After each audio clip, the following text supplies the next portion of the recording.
This is Dr. Tori. Welcome to the Influence Everyday Show, where we make every day better and we influence for good.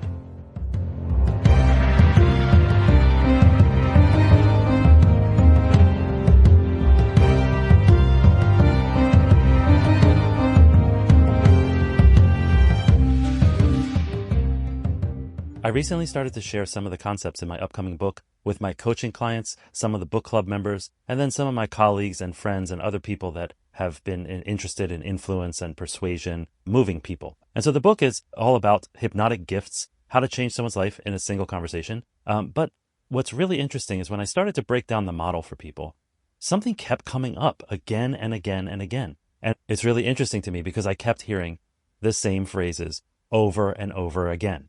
Now, what happened is I started to tell people like, hey, this book is coming with, I have a card deck for self-study, I have a card deck for workshops, and we do workshops on all the different components of conversation. And one of those components is that of small talk. And it's really interesting. I didn't realize, I kind of knew it for a lot of people, but I didn't realize how many people felt this way about small talk. And I hear the same phrases over and over again. Small talk is fake. It's pointless. I'm not really good at small talk. The people don't care about small talk. Like it's something they don't care about. And so we're wasting our time. I don't know what to say in small talk. I'm an introvert. Small talk isn't for me. It's something that I don't do well in and I fumble and all those things. And small talk feels really awkward.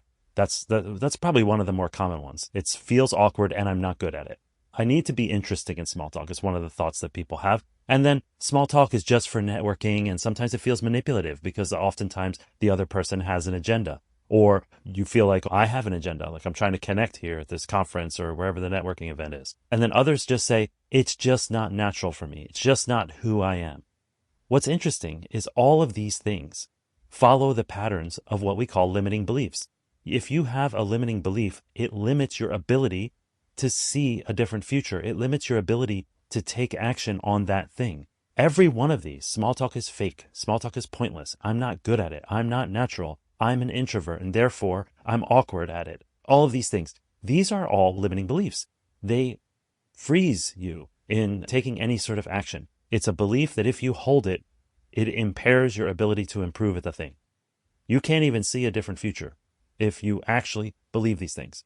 Now, what's really compelling to me is not that these are limiting beliefs, because all of us have them, right? We all have limiting beliefs about certain aspects of our being, of our identity, of our skill sets. And some of those are beliefs that are true and are correct currently, but we view them as almost like a label. We hold on to them.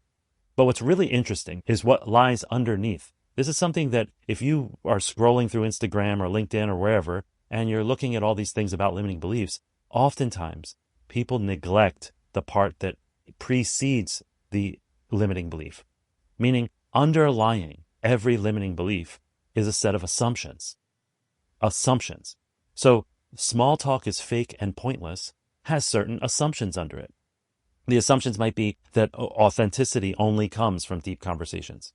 Light topics can't lead to genuine connection. Talking about the weather and talking about sports, that kind of stuff can't lead to deep connection. Small talk is just filler for the stuff that's really important, right? Those are assumptions that people have when they believe that small talk is fake or pointless. But sometimes if you just take a look at the assumptions and realize that's exactly what they are, assumptions. Authenticity only comes from deep conversation. That's an assumption. Light topics can't lead to genuine connection. Just think about it for a second, just to prove that it's an assumption. Do you have any authentic friendships or connections or relationships with anyone? Maybe aside from ones you formed as a toddler. But anyone else, any other relationship you have that you feel is like an awesome, deep connection, like a close person to you that did not start with small talk? I find it hard to believe that when you met that person, you walked in and you were like, hey, how's your relationship with your father? You didn't go right there. You didn't go from 0 to 100. No, you started in small talk. So if you believe small talk is fake and pointless, and then just maybe pick apart some of those assumptions and look at it. And actually, it's not that authenticity only comes from deep connection, deep conversation, and authentic connection only comes from deep conversation. It's that small talk is like stretching before a workout. or stretching before a game. If you're preparing for a game, you don't just sit there and say, oh, I'll just show up, and the important part is the game.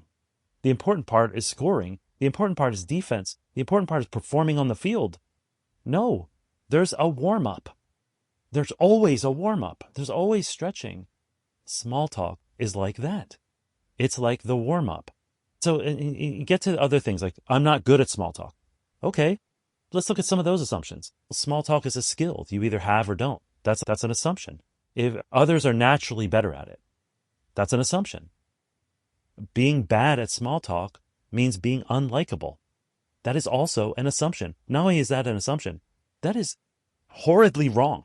It's like deeply incorrect. In fact, we tend to find people who have flaws and who fumble, that we find them more endearing and more likable, depending on the role, the situation, the context. But most of the time, we find people like that more likable. So these are assumptions. People don't care about small talk. Guess what? People actually expect small talk. It's if I said to you, hey, how's your relationship with your father? That's beyond weird. That gives you the heebie-jeebies, right? That gives you the creepazoids. Get me away from this person.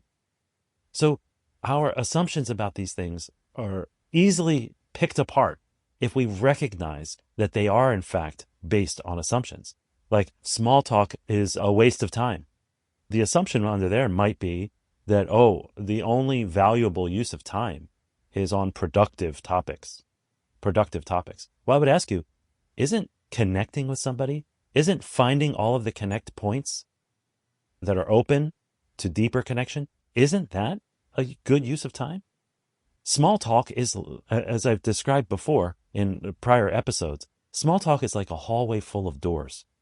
Each door has a different era or topic or area of interest behind the door.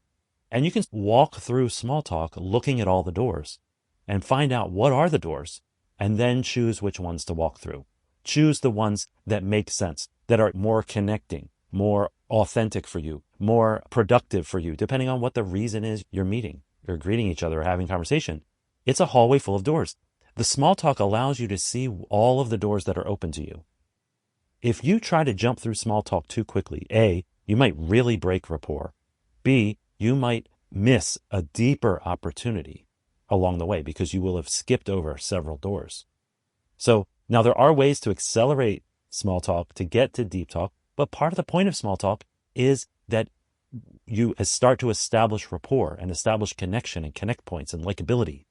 That's part of the point of it, right? And so some of you might say, I'm an introvert and small talk isn't for me. Guess what? If you're an introvert, you know what? You might actually be better at listening. You might be better at listening. And what a better place to listen, because you're going to find more doors. Every single one of these things, I need to be interesting in small talk. I need to have something interesting. I'm boring. No, that's loaded with assumptions. In fact, you don't need to be interesting. You need to be interested. That's how you get through small talk. That's how you navigate small talk in a way where you mine the gold that's there, where you find the acres and acres of diamonds that are sitting right before you in the authentic connection with that person. And small talk also happens to be a tool where if somebody starts to go too deep, you can bounce back out to small talk to keep it away from the depth if it's somebody you don't want to connect with.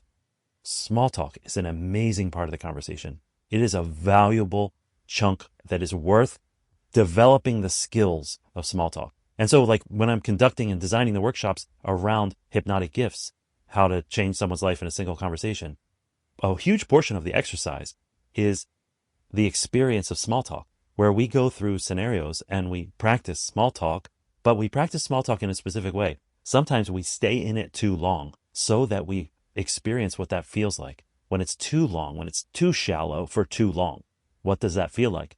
What about when it goes too deep too quickly? How do you safely maintain your own boundaries and get back out of that depth and into a smaller talk?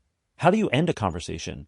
So because either you don't have time or there is something else going on that you have to tend to, or there's something about the person you just don't want, you're not interested in the deeper connection right now. And so how do you exit the conversation? Small talk is such a valuable tool. It's a valuable part And so don't think of it as small. It's not small at all. And in fact, every single thing that you tend to believe about small talk is based on assumptions. And those assumptions are just that, assumptions. And you may have heard the old adage, to assume is to make an ass out of you and me. Don't assume.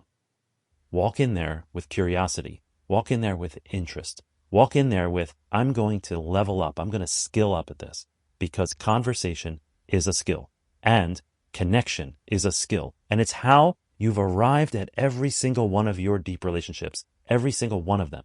They've occurred through conversation, and they all started with small talk. I'll see you in the next episode. This is only the end of today's show if you let it be. Who needs to hear what you just heard? Go ahead and share it with them right now. The Influence Everyday podcast is free. We don't sell advertising space, so telling others is the best way to pay us back, but more importantly, it's the best way to pay it forward.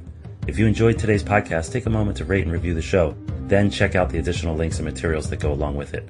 They offer more ways to take your influence, your impact, and your relationships to a whole new level. Now go forth and influence for good, every day.